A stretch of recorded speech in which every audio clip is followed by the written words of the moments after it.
Real world کے دیکھنے اور سننے والوں کو السلام علیکم۔ حضرت شیخ حماد بن مسلم دباس رحمۃ اللہ علیہ کے مریدین نے حضور سیدنا غوث اعظم رحمۃ اللہ علیہ سے گستاخی کی معافی مانگی۔ کتب سیر میں منقول ہے کہ حضور سیدنا غوث اعظم رحمۃ اللہ علیہ بغداد کی جانب عرب صحرا کے قبرستان تشریف لے گئے۔ آپ رحمۃ اللہ علیہ کے ہمراہ علماء فرقہ کی ایک بڑی جماعت تھی۔ آپ رحمۃ اللہ علیہ حضرت شیخ حماد بن مسلم دباس رحمۃ اللہ علیہ کی قبر مبارک پر تشریف لے گئے اور کافی دیر تک وہاں کھڑے رہے۔ شدید گرمی کا موسم تھا۔ آپ رحمۃ اللہ علیہ کے ہمراہ آئے ہوئے تمام لوگ جو کہ آپ رحمۃ اللہ علیہ کے پیچھے کھڑے تھے گرمی سے نڈھال ہونے لگے۔ کافی دیر قیام کرنے کے بعد جب آپ رحمۃ اللہ علیہ مڑے تو آپ کے چہرے پر خوشی کی لہر دو رہی تھی۔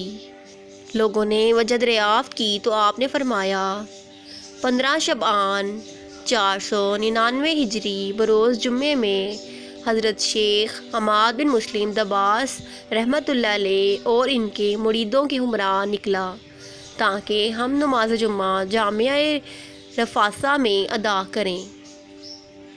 جب ہم دریا پر پہنچے تو حضرت شیخ حماد بن مسلم دباس رحمۃ اللہ علیہ نے مجھے دریا میں دھکا دے دیا۔ سردیوں کے دن تھے۔ میں نے بسم اللہ شریف پڑھ کر غسل نماز جمعہ کی نیت کر لی۔ اس وقت میں نے صوفہ کا حبہ پہن رکھا تھا اور میرے پاس ایک کتاب کے کچھ اوراق موجود تھے۔ ان اوراق کو میں نے دائیں ہاتھ میں تھام لیا تاکہ وہ گیلے نہ ہو جائیں۔ حضرت شیخ اور ان کے مریدین مجھے اسی حالت میں چھوڑ کر آگے بڑھ گئے۔ میں دریا سے نکلا اور پانی سے بھیگے ہوئے حبہ کو نچوڑا اور ان کے پیچھے ہو لیا۔ سردی کی وجہ سے میرے جسم پر کپ کپی طاری تھی۔ حضرت شیخ کے مریدین نے میری مدد کرنی چاہی تو آپ رحمۃ اللہ علیہ نے انہیں جھڑک دیا اور کہا کہ میں نے ان کی آزمائش کے لیے اسے اذیت دی، مگر یہ پہاڑ کی مانند ہے، یہ اپنی جگہ سے نہیں ہلا۔ آج جب میں حضرت شیخ کی قبر پر آیا تو میں نے دیکھا کہ آپ رحمۃ اللہ علیہ کے سر مبارک پر یاقوت کا تاج ہے اور ہاتھوں میں سونے کے کنگن ہیں، پاؤں میں سونے کا پوش ہے، مگر آپ رحمۃ اللہ علیہ کے دائنا ہاتھ ساکت ہے۔ میں نے وجہ پوچھی تو آپ نے فرمایا میں نے اس ہاتھ سے تمہیں دھکا دیا تھا، تم مجھے معاف کر دو۔ میں نے حضرت شیخ کے حق میں دعائے خیر کی اور 5000 اولیاء اللہ رحمۃ اللہ علیہ نے اپنی اپنی قبور سے آمین کہا۔ اللہ عز و جل نے حضرت شیخ کے ہاتھ کو تندرست کر دیا، چنانچہ اسی وجہ سے میرے چہرے پر خوشی کی لہر دور آئی۔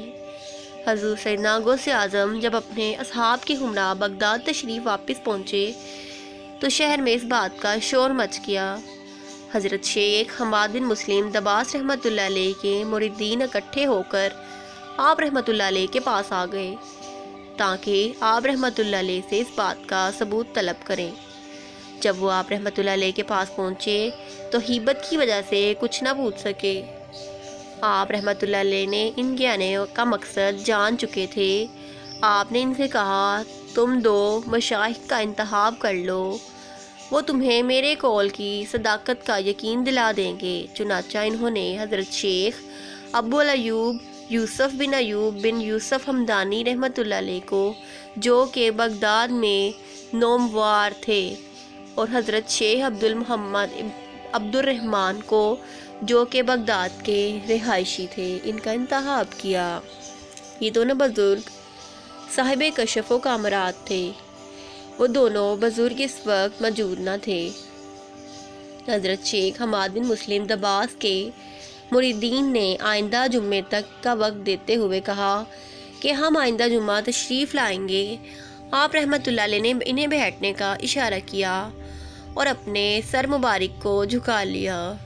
کچھ دیر بعد حضرت شیخ یوسف رحمۃ اللہ علیہ ننگے پاؤں دوڑتے ہوئے تشریف لائے اور کہنے لگے کہ شیخ حماد بن مسلم دباس رحمۃ اللہ علیہ فرماتے ہیں حضور سیدنا غوث اعظم درست فرماتے ہیں، انہوں نے میرے متعلق تمہیں جو خبر دی ہے وہ درست ہے۔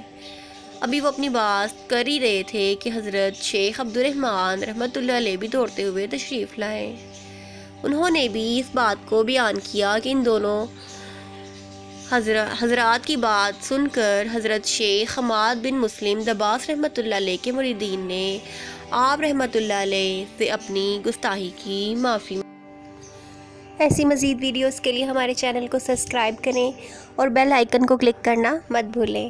جزاک اللہ خیر۔